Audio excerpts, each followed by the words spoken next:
만군의 여호와가 말하노니 너희는 자기의 행위를 살필지니라. 너희는 산 위에 올라가서 나무를 가져다가 성전을 건축하라. 그리하면 내가 그것으로 말미암아 기뻐하고 또 영광을 얻으리라. 여호와가 말하였느니라. 너희가 많은 것을 바랐으나 도리어 적었고 너희가 그것을 집으로 가져갔으나 내가 불어버렸느니라. 나 만군의 여호와가 말하노라. 이것이 무슨 까닭이냐. 내 집은 황폐하였으되 너희는 각각 자기 집을 짓기 위하여 빨랐음이라. 그러므로 너희로 말미암아 하늘은 이슬을 그쳤고 땅은 산물을 그쳤으며 내가 이 땅과 산과 곡물과 새 포도주와 기름과 땅의 모든 소산과 사람과 가축과 손으로 수고한 모든 일에 한지를 들게 하였느니라. 아멘. 학교에서는 이스라엘 민족이 북이스라엘이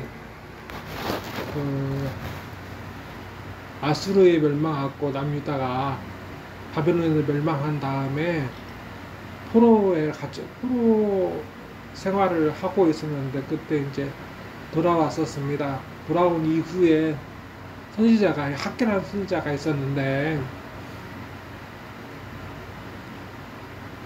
오늘 하나님께서 학개를 통해서 하시는 말씀 무슨 말씀이냐면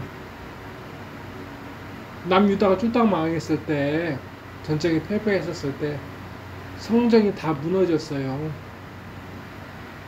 성벽도 다 무너졌고 그리고 그 상태로 포로로 끌려갔다가 이제 사람들이 돌아왔는데 이제 하나님께서는 이제 성전을 다시 짓게 하셨어요. 그런데 성전을 짓는 동안에 하나님께서 학교를 통해서 하신 말씀이 이 말씀이었어요. 무슨 말씀이냐면 전쟁이 난 이후에 성전도 무너지고 그랬는데 사람들이 무너진 자기 집을 짓는 데만 바쁘고 하나님의 성전을 짓는 일에 대해서는 무관심하다는 거예요. 성전에 그래서 그 상황까지 돌아왔는데 그 상황에서 이제 이 집으로 돌아온 사람들이 노력을 많이 해도 도무지 곡식도 뭣도 거둘 수 없는 상황에 이르렀습니다. 이슬도 내리지 않고 그리고 보게 되면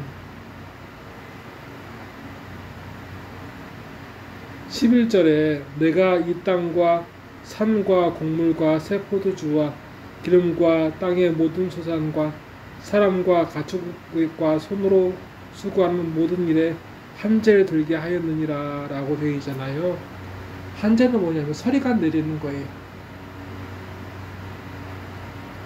곡물이 자라기 위해서는 더위도 필요하지만 약간의 추위도 필요하긴 하죠. 그런데 곡식이 맺히기 위해서는 날씨가 따뜻해야 되는데 그때 한재가 들어서 아무것도 수술할 수밖에 없는 그런 상황에 이르는 겁니다. 그러니까 한재는 자기의 힘으로 할 수 없는 거예요. 밭이 가물면 물을 길어다 부으면 되는데 한재는 추워서 아무리 물을 부어도 그 모든 곡식들이 자랄 수 없으니까 짐승도 먹이를 얻을 수가 없고 그러니까 사람도 죽을 수밖에 없는 겁니다. 힘든 상황에 놓인 거예요.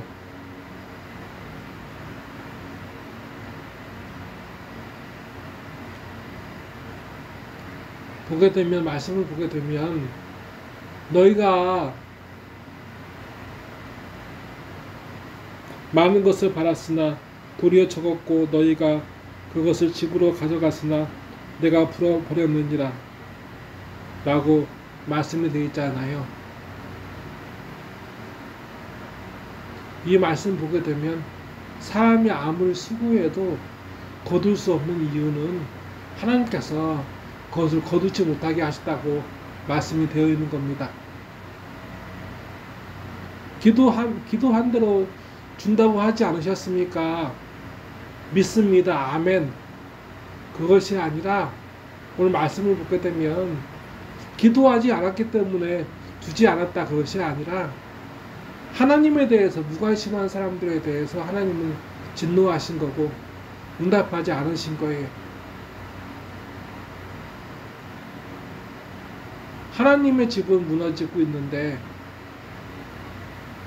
하나님께서 항상 은혜를 채워주시고 그들에게 만나도 주시고 생수도 주시고 그 하나님께서 계시는 그 집을 위하여 사람이 아무 수고도 하지 않는 것, 아무런 헌신이 없는 것에 대해서 하나님은 징계하시는 거예요. 그래서 하나님은 말씀하십니다. 아무리 수고해도 내가 너희에게 주지 않을 것이다. 너희가 나에 대해서 아무런 헌신도 하지 않기 때문에 나는 그러하겠다. 오늘 그 말씀을 하시는 거예요. 그래서 하나님은 이들이 이제 그 마음을 돌이키고 하나님 그 성벽을 이제 돌을 구워서 건물 짓지 못하면 나무를 베어서라도 성전을 짓게 했어요. 산에 가서 지금 있는 것, 지금 가지고 있는 것, 지금 할 수 있는 것, 그것을 통해서 하나님을 위해서 헌신함으로 하나님께서는 그 마음을 받으시고 하나님은 돌아온 이스라엘 민족에게 포로기에서 돌아온 이스라엘 민족에게 금과 은을 요구하신 게 아니에요. 대리석으로 집을 지으라고 하신 거 아니에요. 하나님께서는 자신의 집만큼 혹은 자신의 집보다 더 하나님을 사모하는 마음, 하나님께 헌신하는 그 마음을 하나님은 이들 모두에게 원하신 거였습니다. 오늘 우리의 삶 힘들고 어려운데 우리가 이 힘들고 어려운 삶을 보면서 우리가 묵상해야 되는 말씀이 말씀이에요. 어떤 사람은 헌금할 필요가 없다 그러는 사람도 있어요. 유튜브에서는. 근데 사실 그것은 뭐냐면 유튜브는 주의 소리 높이기 위해서 목사라 하더라도 어쨌든 그렇게 사람들에게 이야기한 경우가 있는데 헌금이나 오늘 건물 짓는 거나 우리 삶에서 이제 찬송하는 거나 예배하는 거나 중심은 하나예요.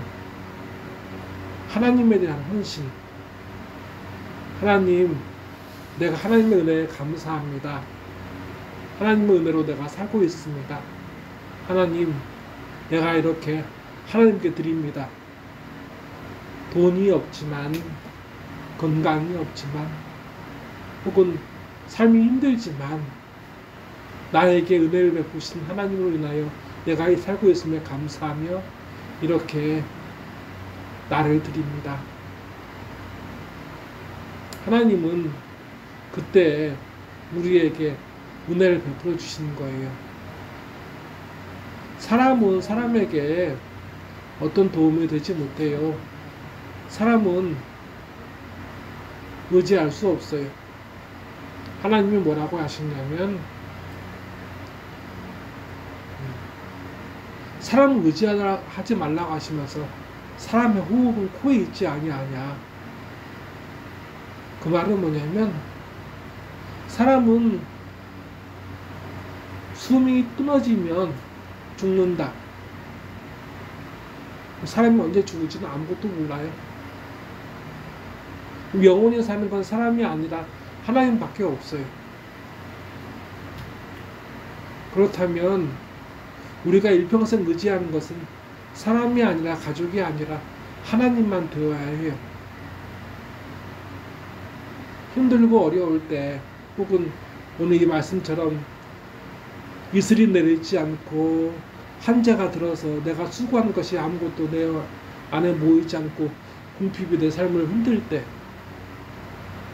항상 기억하길 원합니다. 내가 지금 하나님께 드리는 것이, 하나님께 헌신하는 것이 무엇인가에 대해서 기도하시겠습니다. 하나님 아버지, 포로에서 돌아온 사람들이 농사를 짓는데 이슬도 내리지 않고 한재가 들어서 씨 뿌린 모든 것이 다 말라 죽고 그렇게 곤란함을 겪었을 때 하나님은 그들에게 말씀하셨습니다. 내가 다 풀어버렸노라고. 너희는 너희를 위하여 그렇게 수고하면서 나를 위하여 왜 수고하지 않느냐고. 하나님 아버지, 그 말씀을 듣고 이스라엘 민족이 포로에서 돌아온 그 사람들이 자기가 할 수 있는 것을 통해서 하나님께 수고함으로 하나님께서 받으실 열매, 그 삶의 열매를 드리고, 그리고 그것을 기뻐 받으신 하나님께서 주시는 은혜로 말미암아 그 사람들이 다시 새 삶을 시작할 수 있었습니다. 하나님 아버지, 하나님 은혜는 항상 신실합니다. 그런데 우리가 항상 하나님 앞에 신실하지 못해서 은혜에 감사할 줄 모릅니다. 나 자신을 위한, 내 가족을 위한 삶으로 하나님 은혜와 상관없이 살아갑니다. 하나님 아버지, 우리가 우리 입맛을 위해서 사는 것이 아니라 하나님 아버지, 우리가 하나님께 기뻐할 때, 하나님을 즐거워하고 하나님께 드릴 때 영광을 받으시는 하나님을 위하여 우리가 수고하게 하시고 살아가게 하시고, 그렇게 하나님의 복이 우리에게서 영원히 떠나지 않는 그늘 가운데 살게 하여 주시옵소서. 이 시간 하나님 아버지, 드려진 예물이 있습니다. 어떤 분이 자기의 퇴직금을 하나님께 드렸습니다. 하나님 아버지, 그 딸을 불쌍히 여기셔서 은총을 주시고 우리의 삶도 나의 것이 아니라 하나님의 것이라 믿고 하나님께 헌신하는 그 믿음의 자녀의 본을 받게 하여 주시옵소서. 나사렛 예수 그리스도의 이름으로 간절히 기도드리옵나이다. 아멘. 아멘. 하늘에 계신 우리 아버지, 아버지의 이름을 거룩하게 하시며 아버지의 나라가 오게 하시며 아버지의 뜻이 하늘에서와 같이 땅에서도 이루어지게 하소서. 오늘 우리에게 일용할 양식을 주시고 우리가 우리에게 잘못한 사람을 용서해 준 것 같이 우리 죄를 용서해 주시고 우리를 시험에 빠지지 않게 하시고 악에서 구하소서. 나라와 권능과 영광이 영원히 아버지의 것입니다. 아멘.